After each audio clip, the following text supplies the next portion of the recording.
Il y a une toute nouvelle façon d'apprendre à jouer à Donjons Dragons 5e édition, version 2024. C'est le kit de démarrage, le Starter Set de D&D qui vient d'arriver en boutique. Alors il est maintenant possible pour vous, si vous souhaitez avoir une boîte, comme ça ici là, une belle boîte jeu de société. Vous vous demandez peut-être, est-ce que c'est un jeu de société? Est-ce que c'est un jeu de rôle? Est-ce que c'est les mêmes règles? Qu'est-ce qu'il y a là-dedans? Ben, on va en parler. Je vais vous parler aussi de tous les jeux que j'ai testés. Donc, j'ai essayé plein de jeux de rôle. J'en ai lu. On m'a envoyé, on m'a fait parvenir des super systèmes très intéressants. Et j'ai même été à Draconis, le festival de jeux de rôle à Montréal. Et ça aussi, je vais vous en parler.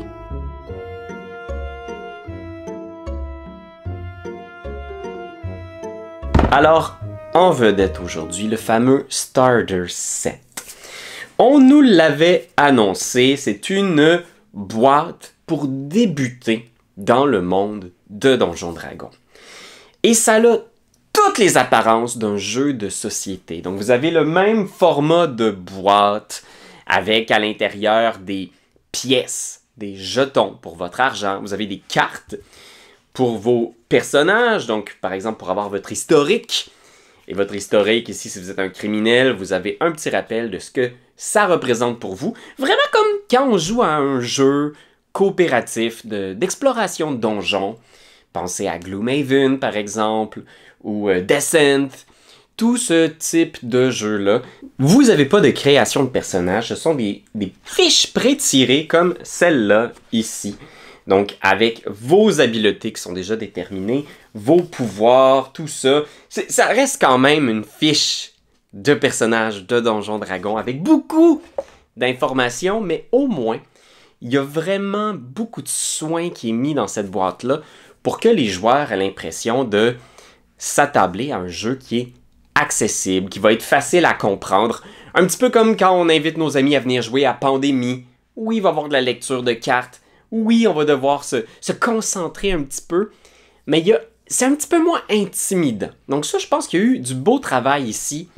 Vous avez des cartes comme ça aussi, avec les différents repères de monstres, avec toutes les rencontres aléatoires possibles en cours d'aventure. Il y a quand même des choses qui sont formidables, là. Vous avez des cartes, par exemple, d'équipement pour les armures, les armes, les équipements classiques d'aventuriers comme lanternes, billes de fer, cordes. Donc ça, vous pouvez les intégrer dans vos campagnes de jeux de rôle de Donjons Dragons que vous avez présentement. Il y a même ici, ce que j'ai beaucoup aimé, là, des petits rappels des diverses actions que vous pouvez faire dans votre tour. Vraiment très inspiré, par exemple, de Pandémie. Et vous avez les monstres, qui sont des cartes qui représentent d'un côté l'illustration de la créature combattue et derrière le stat block. C'est sûr que ça m'a fait un petit peu penser au superbe kit de démarrage de la Free League, par exemple, qui sont remplis de cartes, de handouts, de trucs qui donnent le goût de jouer, qui transforment l'expérience jeu de rôle en expérience tactile, concrète. Là, ici, vous avez quand même beaucoup de matériel et quand j'ai ouvert la boîte, par exemple, pour la présenter à mes enfants, ils étaient très excités, même s'ils connaissent bien Donjons Dragons, mais ils avaient quand même le sentiment que il y avait une aventure renfermée dans cette boîte-là, puis ça, c'est excitant, ça donne le goût de jouer. Ça rappelle aussi un petit peu ce que Daggerheart ont fait récemment, avec des habiletés de personnages qui sont sur des cartes pour nous rappeler ce qu'on peut faire. Ça ouvre aussi la possibilité de peut-être produire des petits decks de cartes avec de nouvelles habiletés de personnages pour vos personnages de la 5e édition, ou des nouveaux monstres.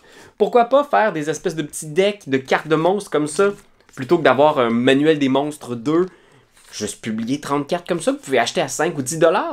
5 10 $. Qui, je pense, Berné, c'est rendu 20-30$ maintenant des decks de cartes. Fait que ça, j'ai beaucoup aimé ce contenu-là du Starter Set. La portion que j'ai trouvée plus décevante selon ma perspective, c'est le petit guide d'explication des règles. Le voici, le voilà, le guide de référence. Parce que oui, hein, on s'entend que ça a beau être une boîte format jeu de société, ça reste Donjon Dragon et il faut apprendre les règles de D&D. On les a résumées ici dans un petit livret de quand même 31 pages. On fait beaucoup d'efforts pour simplifier quand même, on n'explique pas tout. On essaye de donner la loupe d'action, de discussion entre le maître de jeu et les joueurs. On explique très bien comment ça se passe un combat, par exemple, et dans ce cadre-là, je suis convaincu que quelqu'un qui n'a jamais joué pourrait très bien maîtriser un combat. Là où je suis un peu déçu, c'est que je trouve qu'il n'y a pas beaucoup de place dans le Play Guide pour nous rappeler que Donjon Dragon, c'est à la base un jeu d'imaginaire et que ça va demander de la créativité de la part du maître de jeu et de ses joueurs. Même les livrets d'aventure, parce que vous avez une petite aventure, Keep on the Borderland, un classique de Donjon Dragon, réimplémenté pour la 5e ici. Mais vous avez cette aventure-là divisée en 3 livrets. Et à l'intérieur, pour le MJ, on a vraiment pré-mâché toutes les séquences de ce qui va arriver. Dépendamment de votre style de jeu, c'est vraiment axé sur des gens qui n'ont jamais joué et on va les accompagner étape par étape. Là où les joueurs arrivent, voici le personnage qu'ils vont rencontrer. Voici ce qu'il va dire. Voici les 2 tests possibles. Est-ce qu'ils vont faire intimidation ou persuasion? Ben, il y a des éléments de mystère où on nous dit « Roule investigation » et si tu obtiens 13, tu déduis que c'était des bandits qui ont attaqué la caravane. Si j'avais à enseigner Donjon Dragon à quelqu'un, je ne lui enseignerais pas de cette façon-là. En faisant, pour percer à jour le mystère, ils doivent réussir un jet d'investigation difficulté 15. J'essaierai d'expliquer, même si je sais que c'est pas toujours facile, que c'est pas toujours évident pour tout le monde de saisir ça, mais que c'est un jeu qui demande de la créativité, de l'ouverture, des idées, ça demande au MJ d'improviser un peu. Il y a nulle part dans le Play Guide où c'est vraiment expliqué comme ça. Puis je pense que pour les nouveaux MJ qui vont commencer par cette boîte-là, ben il va falloir qu'ils fassent le petit chemin supplémentaire pour comprendre la vraie nature de l'activité improvisée, de la création spontanée des jeux de rôle. Ben c'est pas ici qu'ils vont le découvrir. Il va falloir qu'ils écoutent des parties de Actual Play, il va falloir qu'ils se fassent confiance eux-mêmes et qu'ils prennent en main leur propre apprentissage du jeu. La qualité de l'aventure ici aussi est un peu ennuyeuse. Surtout le premier chapitre, Keep on the Borderlands, on est tellement dans la base de retrouver des chèvres, réveiller de pauvres clients d'une auberge endormie. C'est ça notre quête. Je trouve que si cette boîte-là s'inscrit en compétition directe avec des jeux coopératifs d'exploration de donjons comme Gloomhaven, ici on est vraiment dans quelque chose qui est un peu endormant. Et c'est dommage. Il y a quand même des bonnes idées, puis des bonnes rencontres. Les cavernes du chaos, par exemple, où on trouve une dizaine de cavernes, où il y a tous les monstres classiques de D&D qui vivent dans ces cavernes-là. Il y a plein de petites idées originales, il y a plein de façons de contourner, comment dire, les pièges, les combats, en essayant d'infiltrer un culte, ou en essayant de tromper un ogre, ou en essayant de s'incruster dans l'anniversaire d'un gobelin. Mais reste que moi, j'ai un petit malaise avec la caverne du chaos. Ça a toujours été une des aventures qui m'a fait un peu cringer, parce que les aventuriers s'en vont vraiment dans la maison des monstres pour les tuer chez eux. Puis j'ai toujours éprouvé un petit malaise à tuer des mamans kobolds. Fait que je sais pas pourquoi, je suis comme ça. J'aime pas ça de tuer des innocents. Fait que je trouve qu'on aurait pu quand même, avec ce format-là, trouver une aventure qui est un petit peu plus engageante, un petit peu plus moderne. Tu sais, je veux dire, il y a des choses insane qui se font du côté des jeux coopératifs d'exploration de donjons au niveau de la profondeur de l'histoire. Ici, retrouver des chèvres, ça me donne pas le goût de revenir jouer à Donjon Dragon si c'est vraiment ça l'aventure de notre première soirée. C'est pas un produit très abordable non plus. T'sais, ici, ça m'a coûté 80$ canadiens au total pour faire l'acquisition de la boîte. C'est du beau matériel. On a plein de jetons. On a un set de dés. J'en aurais pris 2. Mais écoute, qu'est-ce que tu veux, hein? Ça coûte cher les dés. Mais oui, au final, avec tout ça, c'est très beau. Mais je pense qu'on s'adresse vraiment ici aux débutants, là. Pas ceux qui cherchent à revenir dans Donjon Dragon. On parle vraiment de gens qui n'ont jamais fait de jeu de rôle de leur sainte vie. Un drôle de produit. Je suis curieux de voir si quelqu'un se sent le public cible de ce type d'aventure-là. peut-être pour initier des enfants, mais même là, je trouve qu'il manque une petite étincelle dans les premières aventures pour vraiment capter l'attention de nos enfants qui ont besoin quand même de quelque chose d'excitant, de mystérieux, d'intriguant, de captivant. Keep on the Borderlands, le premier chapitre est un peu trop tranquille à mon goût, malheureusement. On a eu la chance aussi de recevoir les livres de Nimble, la nouvelle version de Nimble, qui est un jeu de rôle fantastique, très inspiré de Donjons Dragons. En fait, il est même 100% compatible avec la 5e édition de D&D. Ce que j'aime de Nimble, c'est que c'est une version à la fois simplifiée des règles de Donjons Dragons, mais avec une profondeur tactique supplémentaire.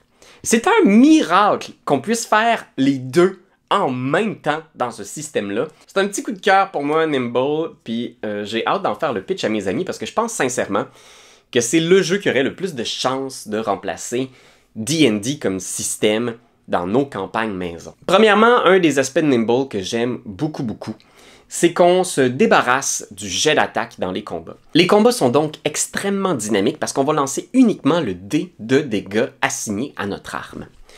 On va échouer si on roule un 1 sur le dé de dégâts. Donc si on attaque avec notre épée longue puis on obtient un 1 sur notre D8, l'attaque est ratée. Mais si on obtient le plus haut degré de succès sur le dé, eh bien c'est un critique et le dé explose. Et le dé peut exploser et continuer d'exploser. Ce qui est tellement chouette dans Nimble aussi, ce sont les points d'action. Fait que vous avez un certain nombre d'actions que vous pouvez dépenser à chaque tour. Et ces actions-là peuvent être dépensées en réaction dans le tour des monstres, par exemple pour essayer d'éviter du dégât ou pour aider un allié. Et ça, c'est vraiment chouette. On a des petites cartes aussi pour nous rappeler les actions qui nous restent après ça rendues à notre tour. Mais si vous dépensez beaucoup de réactions pour aider vos amis, pour faire du travail d'équipe, peut-être que rendu à votre tour, vous allez manquer un petit peu d'action pour faire vos gros sorts qui demandent plusieurs actions. Fait que c'est comme si on mélangeait le meilleur de Pathfinder et de Donjons Dragons dans un petit système ultra simple qui roule vraiment vite. Il y a plein de petites classes vraiment très bien conçues, hyper simples, qui vont travailler sur ces diverses nouvelles idées du jeu. La magie aussi est simplifiée, on s'éloigne de la magie vancienne pour avoir des points de magie. Une des affaires que j'ai trouvé géniale aussi, ce sont les monstres qui ont des pouvoirs super intéressants et surtout les boss. Parce que c'est tellement, tu sais, des petites règles de design simples, mais qui viennent donner une profondeur immense au jeu. Les boss de Nimble attaquent après chaque joueur. Fait que ça donne une impression un peu Dagger Art de combat extrêmement dense, où à chaque fois qu'un joueur fait quelque chose, le monstre réplique. Le monstre réplique. Vous n'avez pas besoin de garder un compte d'action légendaire ou de résistance légendaire. On est beaucoup moins dans de la comptabilité comme on fait dans Motadine de Donjons Dragons 5e édition. J'aime beaucoup aussi comment on gère la mort et les points de vie. C'est-à-dire, oui, on garde quand même tous les systèmes de points de vie de D&D. Il n'y a pas de classe d'armure. Donc l'armure va réduire le dégât qui vous atteint. Et lorsque vous n'avez plus de points de vie, vous n'êtes pas encore mort, vous êtes blessé. Mais vous pouvez continuer de jouer et de prendre part à l'action, ce qui est, encore une fois, vraiment très moderne comme mécanique. Oui, pour vrai, écoute, j'ai juste effleuré la surface de Nimble, mais déjà, c'est un gros coup de cœur pour moi, puis c'est, comment dire, bien excitant. Surtout la compatibilité, parce qu'il semble si simple donc d'ajuster une aventure de la 5e édition ou d'une édition antérieure de D&D avec le moteur Nimble. Fait que je pense, en tout cas, que vous risquez de en entendre parler à nouveau, parce que j'aime ça. Puis je vais peut-être jouer bientôt. On va prendre un petit moment aussi pour parler de Brindlewood Bay. J'aime beaucoup les jeux d'enquête, mais effectivement, parfois, c'est difficile de trouver le bon système pour vivre cette espèce de sentiment de se plonger dans un roman d'enquête. Un roman, comment dire, à la Agatha Christie. Ben, Brindlewood Bay, c'est l'histoire de vieilles dames dans un petit village perdu qui vont devoir résoudre des mystères, des meurtres, des crimes et mettre à jour une sombre conspiration surnaturelle. D'abord, il y a cette prémisse-là de jouer de vieilles dames qui est hilarante. Et c'est tellement le fun, se plonger dans la peau d'une dame d'un certain âge qui a des hobbies. Donc mécaniquement, c'est super important de découvrir quel est le hobby qui anime votre vieille dame. La couture, la cuisine, la randonnée. Et vous avez aussi un style qui est inspiré d'un détective célèbre comme Columbo, Fox Mulder, MacGyver. C'est tellement drôle. Et la mécanique étoile, qui est la plus grosse innovation de ce jeu-là, c'est qu'à la fin du mystère, vous devrez lancer un jet de... Je sais plus comment il l'appelle, un jet de mystère. Fait que c'est un Powered by the Apocalypse. Vous lancez 2d6. Et le but, c'est d'obtenir donc un certain seuil. Je pense que c'est 7 pour avoir un succès avec conséquence et un 10 pour avoir un énorme succès. Mais dans le jet de mystère, vous allez ajouter 1 au résultat de votre dé pour chaque indice que vous êtes capable de relier au suspect que vous accusez. Et donc, ce jet de dés-là va déterminer si votre théorie est vraie ou fausse. Alors, si vous enquêtez et vous trouvez la voiture du maire sur les lieux du crime, si vous trouvez les chaussettes du maire qui ont été jetées à la poubelle après le crime, ben, pour chaque élément que vous êtes capable de relier au maire, vous discutez entre vous et vous êtes comme, c'est sûr, c'est le maire, là. Il était tellement louche en plus. Ben, vous lancez le dé. Plus 1 pour chaque indice que vous êtes capable de relier à votre suspect.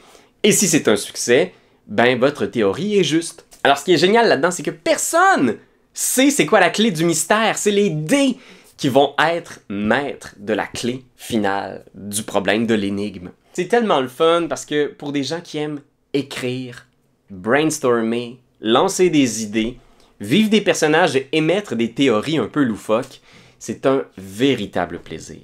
Le jeu va bientôt être disponible en français, fait que c'est votre occasion si vous voulez vous aussi vous lancer dans Brindlewood Bay.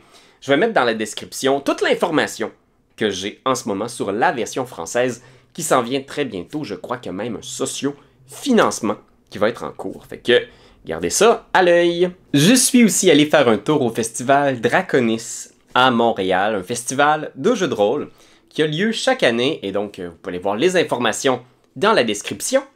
Il y a des parties, il y a des panels. Nous, on a enregistré un épisode de Action Bonus qui va bientôt être disponible sur la chaîne.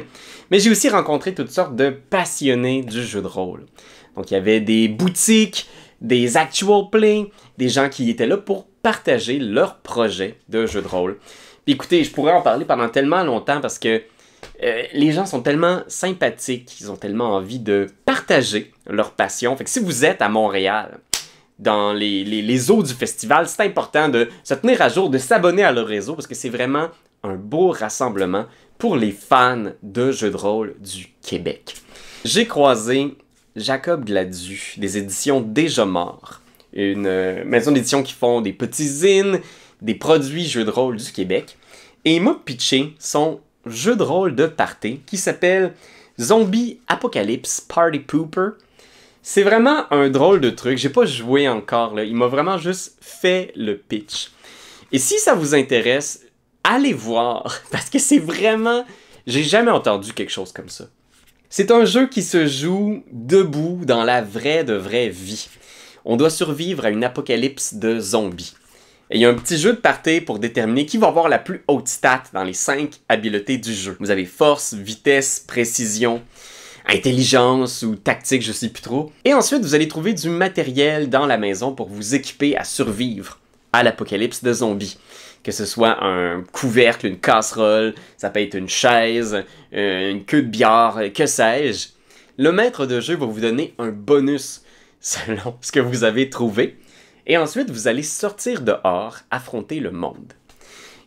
Ce jeu-là ne vous incite pas à taper sur les gens pour vrai, mais ce que vous allez croiser dehors pendant votre petite marche va avoir une incidence sur la fiction de notre partie. Donc à chaque fois que vous allez croiser des passants, le maître de jeu va déterminer que vous croisez des zombies. Fait que si vous croisez un groupe de 3 personnes, ben, il y a 3 zombies qui croisent la route de vos joueurs. Et donc vous devez aborder ensemble une stratégie. Allez-vous fuir, combattre, vous cacher, et c'est à ce moment-là que vous allez rouler vos dés selon vos habiletés pour voir si vous êtes capable de vous en sortir. Allez-vous être transformé en zombie? Allez-vous survivre?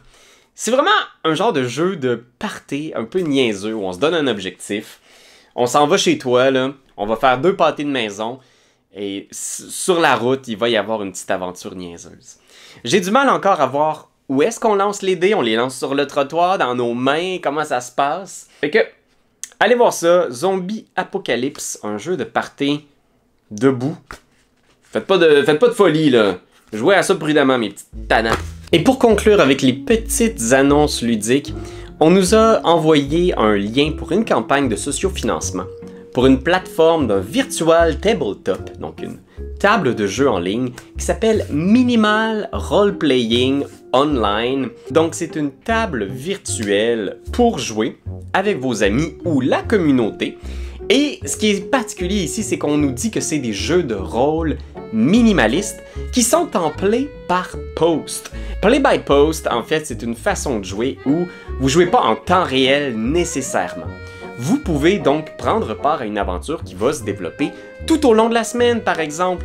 À chaque entrée de texte, vos personnages vont évoluer, vont progresser. Minimal Roleplay, c'est aussi une façon de créer ces architectures d'aventures solo, comme des livres à embranchement narratif. Donc c'est vraiment une plateforme virtuelle de jeux de rôle très différente de ce qui se fait en ce moment sur le marché. Je vous invite à aller vous renseigner si vous trouvez ça intéressant. Et c'est ce qui résume mon mois de jeux de rôle. Je pense, hein? On a quand même joué à beaucoup de choses. On a presque terminé ma campagne 5e édition de Red Hand of Doom. Mon Dieu, j'en viens pas. Déjà, on a presque traversé tout le module. C'est incroyable. On a joué beaucoup à Daggerheart. D'ailleurs, notre nouvelle campagne produite par Etugame que vous pouvez voir est maintenant sur notre Patreon. Alors, allez jeter un œil là-dessus. Puis on se retrouve très bientôt pour d'autres découvertes jeux de rôle. Puis je vous dis, passez une belle semaine, mes titans.